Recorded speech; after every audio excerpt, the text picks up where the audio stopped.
Darshan case ಬಗೆದಷ್ಟು ದೊಡ್ಡದಾಗ್ತಾ ಇದೆ. ಆರೋಪಿಗಳ ಸಂಖ್ಯೆ ದಿನೇ ದಿನೇ ಏರಿಕೆ ಆಗ್ತಾ ಇದೆ. ಇದರ ಮಧ್ಯೆ ರಾಬರ್ಟ್ ಪ್ರೊಡ್ಯೂಸರ್ ಉಮಾಪತಿ ಗೌಡ ದರ್ಶನ್ಗೆ ಸರಿಯಾಗಿ ಟಕ್ಕರ್ ಕೊಟ್ಟಿದ್ದಾರೆ. ಈ ಹಿಂದೆ ತಗಡೆ ಅಂತ ಇದೇ ನಿರ್ಮಾಪಕರನ್ನು ದರ್ಶನ್ ಓಪನ್ ವೇದಿಕೆಯಲ್ಲಿ ಟೀಕೆ ಮಾಡಿದರು. ಈಗ ಅದಕ್ಕೆ ಉಮಾಪತಿ ಅವರು ಟಕ್ಕರ್ ಕೊಟ್ಟಿದ್ದಾರೆ. ಇಡೀ ಬೆಳವಣಿಗೆ ಏನಾಯಿತು ದರ್ಶನ್ ವಿಚಾರಕ್ಕೆ ಸಂಬಂಧಪಟ್ಟಾಗಿ ಇವತ್ತು ಬನ್ನಿ ಒಂದು ಸ್ಪೆಷಲ್ ರಿಪೋರ್ಟ್. ದರ್ಶನ್ ಉಮಾಪತಿ ಗೌಡ ಮಧ್ಯೆ ತಗಡು ಫೈಟ್.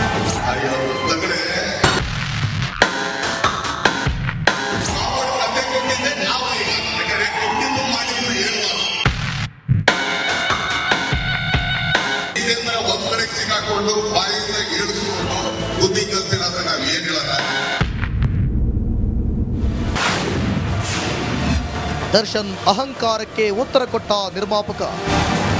ಅದೇನೋ ಅಂತಾರಲ್ಲ, ಅತ್ತೆಗೊಂದು ಕಾಲ ಸೊಸೆಗೊಂದು ಕಾಲ ಅಂತ.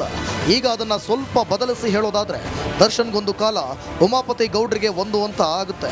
ಬೇರೆ ಸಿನಿಮಾ ಪ್ರಮೋಷನ್ಗೆ ಬಂದು ತನ್ನದೇ ಚಿತ್ರದ ನಿರ್ಮಾಪಕನಿಗೆ ತಗಡು ಅಂದಿದ್ದ ಚಾಲೆಂಜಿಂಗ್ ಸ್ಟಾರ್ ಇವತ್ತು ಮಾಡಬಾರದ ಕೆಲಸ ಮಾಡಿ ಕಂಬಿ ಎಣಿಸ್ತಿದ್ದಾನೆ. ಇದೇ ಸಂದರ್ಭದಲ್ಲಿ ರಾಬರ್ಟ್ ಪ್ರೊಡ್ಯೂಸರ್ ಟಕ್ಕರ್ ಕೊಟ್ಟಿದ್ದಾರೆ. ಹೌದು, ನಾನು ತಗಡೆ, ಆದರೆ ಚಿನ್ನವೋ ತಗಡಾಗೋ ಸಮಯ ಬರುತ್ತೆ ಎಂದು ತಾಳ್ಮೆ ಕಳೆದುಕೊಳ್ಳದೆ ಮಾತನಾಡಿದ ಉಮಾಪತಿ ಇದೀಗ ತಮ್ಮ ಇನ್ಸ್ಟಾಗ್ರಾಮ್ ಸ್ಟೋರಿ ಮೂಲಕ ದರ್ಶನ್ಗೆ ಉತ್ತರ ಕೊಟ್ಟಿದ್ದಾರೆ. ವಿಷ್ಣುವಿನ ತಾಳ್ಮೆ ಇರಲಿ, ಆದರೆ ನರಸಿಂಹನ ಕೋಪ ಮರೆಯಬೇಡ ಎಂದು ಕಿಡಿಕಾರಿದ್ದಾರೆ.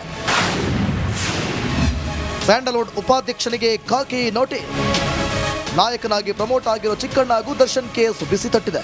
ಚಿಕ್ಕಣ್ಣ RR ನಗರದ ಮನೆಗೆ ತೆರಳಿದ ತನಿಖಾ ಟೀಮ್ ಹಿಂದೆ ವಿಚಾರಣೆಗೆ ಹಾಜರಾಗುವಂತೆ ನೋಟಿಸ್ ನೀಡಿತ್ತು. ನಡಿ, ಈಗ ಶುರು ಮಾಡೋಣ.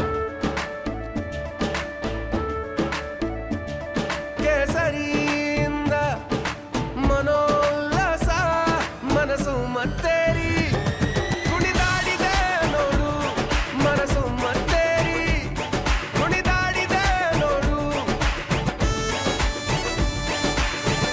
ಕ್ಷಣ ಕ್ಷಣವೂ ಆಚರಿಸಿ ಕೇಸರಿ ಹಬ್ಬ. ವಿಮಲ್ ಬಾಯಲ್ಲಿ ಹೇಳಿ ಕೇಸರಿ. ಚಿಕ್ಕಣ್ಣ ದರ್ಶನ್ ಸಮ್ಮುಖದಲ್ಲಿ ಪಂಚನಾಮೆ. ಜೂನ್ 8ರಂದು ರೆಸ್ಟೋ ಬಾರ್ನಲ್ಲಿ ದರ್ಶನ್ ಪಾರ್ಟಿ ಮಾಡಿದ್ರು. ಯಾವಾಗ ಪೊಲೀಸರು ಸಿಸಿಟಿವಿ ಪರಿಶೀಲನೆ ನಡೆಸಿದ್ರು ಆಗ ಚಿಕ್ಕಣ್ಣ ಕೂಡ ಇದ್ದಿದ್ದು ಗೊತ್ತಾಯಿತು. ಇಂದು ಸ್ಟೋನಿ ಬ್ರೂಕ್ ರೆಸ್ಟೋ ಬಾರ್ನಲ್ಲಿ ದರ್ಶನ್ ಚಿಕ್ಕಣ್ಣ ಸಮ್ಮುಖದಲ್ಲಿ ಪಂಚನಾಮೆ ನಡೆಸಿ ಅಂದು ಏನೇನಾಯಿತು ಅಂತ ಮಾಹಿತಿ ಪಡೆಯಲಾಗಿದೆ. 19 ಜನ ಆರೋಪಿಗಳು ಇಲ್ಲಿ ತನಕ. ಇದೀಗ ಚಿಕ್ಕಣ್ಣ ಸೇರಿ 20 ಆಯಿತು. ಒಬ್ಬಾತ ಇನ್ನೂ ಕೂಡ ತಪ್ಪಿಸ್ಕೊಂಡಿದ್ದಾನೆ. ಚಿಕ್ಕಣ್ಣಗೆ ಎಣ್ಣೆ ವಿಷಯ ಬೇಡವ ಶಿಷ್ಯ ಅಂತ ಹೇಳುವಂಗಾಗಿದೆ.